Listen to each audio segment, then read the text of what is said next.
everyone, and welcome back. So just from the title of this video, we're going to go ahead and talk about what to do with your very first paycheck. It's an exciting time, and if you got a job, I am very, very happy for you. This is not for people right out of college who are getting their first job or something like that out of college. This is for those of you who are, just starting out, who just became legal age to work, 15, 16, depending on where you live, and you got your very first job. It could be at a grocery store, movie theater, the mall, wherever, right? Or you could be working for yourself. Nowadays that's very common. So my very first job was at a movie theater, and I really, really wish somebody would have given me this advice or this method or something similar. I think I would have been in a better financial position in my life right now, and I would have became financially independent a lot quicker. So that is why I'm passing this on to you, and hopefully this is helpful. Please let me know if you follow this method, if you do something similar, or if this was helpful at all. So we're gonna just go ahead and get started. It's it's never too late, so you could have a job right now and you can still apply this method if you're young, or if you're just starting off and you're watching this video, it's only been like a week or two or even 3 weeks and you haven't received your first paycheck yet, then I highly recommend you set this up before you get your paycheck, because you will be in a very, very good position in the future. This is the age, if you're a teenager, where you're being influenced a lot from external things. So you might want to spend your very first paycheck on a concert, or maybe buy something really nice to wear, or a new gadget, because it's it provides freedom. You think you have all this money and it's all yours and you earned it, and you deserve a reward, which you do. But the reward should actually feel like a very good reward, and delayed gratification in this case is totally worth it. So it's not like you can't spend money and you can't get nice things for yourself. You definitely can. This method will allow that, but might not be as quick as you would have liked. So let me get started. So what you're going to do is you're going to open 3 bank accounts. I know, sounds crazy. You might be like, I don't even have one, lady. Open up 3 bank accounts. One is going to be a savings account, which pays a bit of interest, something like Capital One 360. And, that's going to be for your savings, right? And all the accounts you could probably open up online very, very quickly nowadays. So for me, I had to go into a branch, which was painful. But Capital One 360 pays a bit of interest. It's a good savings account, so look into that. So that's one. Then you're going to have 2 other accounts. Then the second account will be a checking account with an ATM card, of course, which is going to be your spending account. This is the money that you can spend on whatever you like, right? Your rewards for all of the hard work you do, right? So that's going to be the second account. And the third account, it could be savings, checking, depending on the situation, but you are not going to have an ATM card. Do not take an ATM card for that particular account, right? So you're going to have 3 accounts. A lot of the places let you set up direct deposits, and you can tell them how you want them to split your paycheck. It's very easy. Every job that I've had has done it. So hopefully that's the same for you. Otherwise, you might have to deposit in one account and then have the split automatically every month from that account, right? So the split that you're going to ask for on your direct deposit form is you're going to put 30% into the savings account, right? The savings account that pays a bit of interest. So automatically every paycheck you want 30% to go into that account. Then you want 40% to go into the account that doesn't have the ATM card. That's going to be for your bills. I know, follow me, just follow me, okay? So 40% for your bills, and then the remaining 30% that you're going to have is going to be in your spending account. So that's where all of your that's where the money for whatever you want in life is going to go, right? So you have 3 accounts. Now the savings account you will never touch. It'll just grow. It's a very tiny bit of interest, but that's until you get older, and maybe if you want to, you go ahead and invest that money in a better way. You can make that decision then. So don't ever, ever, ever touch that account. The reason why I want you to have it in 3 separate banks is so you don't have access to all of it.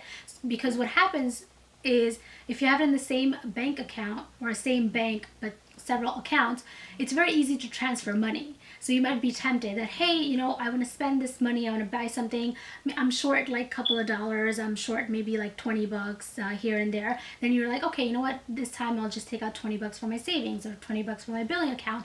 It's fine, I'll make it up, next time, and it becomes a cycle, and you never do that, right? So that's why make it harder for you to access that money, so this way you don't go ahead and use it up, right? So 3 different bank accounts in 3 different banks.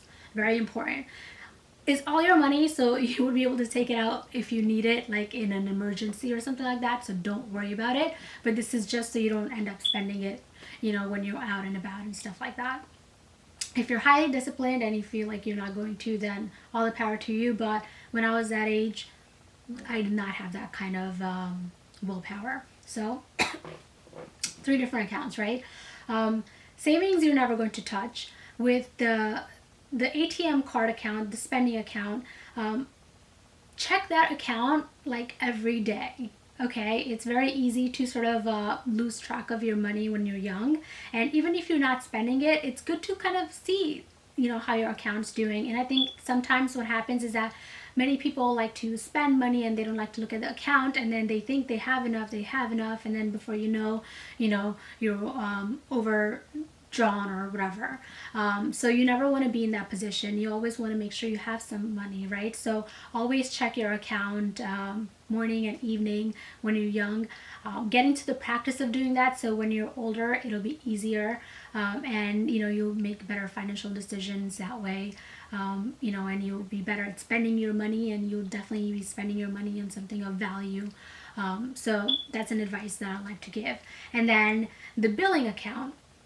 So if you're very young, and you have the job, but you don't really have many bills, or you don't have any bills, it's fine.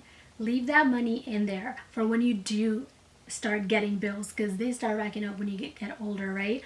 And if you're in high school, you work for like 2 to 3 years before you get into college. So if you need to take out student loans, what you can do with the billing money is you can continue to pay your interest while you're in college with their money. So this way it doesn't kind of snowball up on you when you graduate, because it's the worst feeling ever.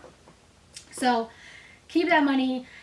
Maybe your parents make you pay cell phone bill, or your something like that you can automatically take out of that account. You can just do bill pay, and so this way you don't have a card that you're spending, so you don't take out that money. And then as far as gas money goes, I would suggest using your spending money for gas for now. I don't think that's something that you can put in a bill, but I leave that up to you. It's your personal choice. And then the spending money, this is where all the fun begins. So I like to sort of reward myself, right? So you pass a big exam, or you finish taking your SATs, or you finish applying to college or something like that.